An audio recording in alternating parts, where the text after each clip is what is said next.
Hello. Well, this week we're going to talk about the health hazards to watch in older homes. You may be living in an older home, or maybe you're buying an older home that you're going to flip. There are several things that you need to be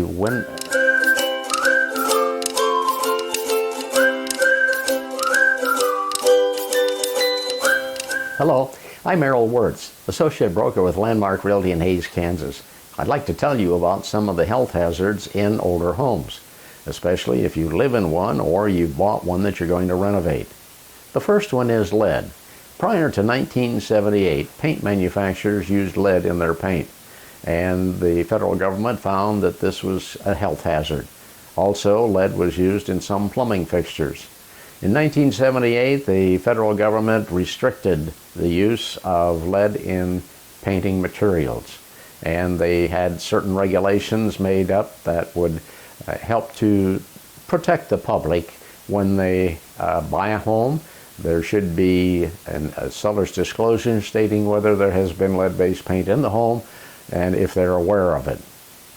Some of the health risks associated with lead is headaches, anemia.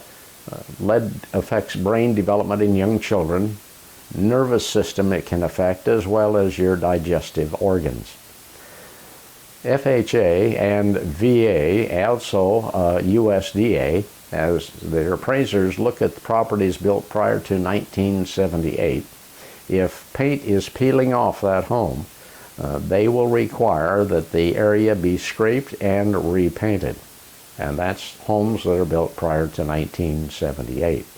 If you don't know what to do, there you can consult a certified lead professional before painting and doing any repairing work of your home. The second thing is asbestos. Did you know that prior to 1980, asbestos was used in vinyl flooring and also in the popcorn texturing that was used in ceilings, as well as drywall, as well as board siding and sheeting and roofing felt, and of course insulation in walls and ceilings. And what might be the health hazards of being exposed to these? Well, over a long period of time it can cause lung cancer. How would you get rid of it? Well, the federal government has made regulations to do that, but the caution is that you shouldn't never sand or drill into suspected areas of asbestos. And if you're unsure, then contact an asbestos abatement professional. They have to follow certain rules that the federal government has set up to remove asbestos from a property. And the third one is mold. Mold can grow just about any place. Leaky roofs, windows, bathrooms, pipes, and basements. Mold can grow on wood. It can grow in ceiling tiles, drywall, carpet, and of course insulation. And I've seen many basements in my career as a realtor and appraiser where some basements had a lot of mold in it.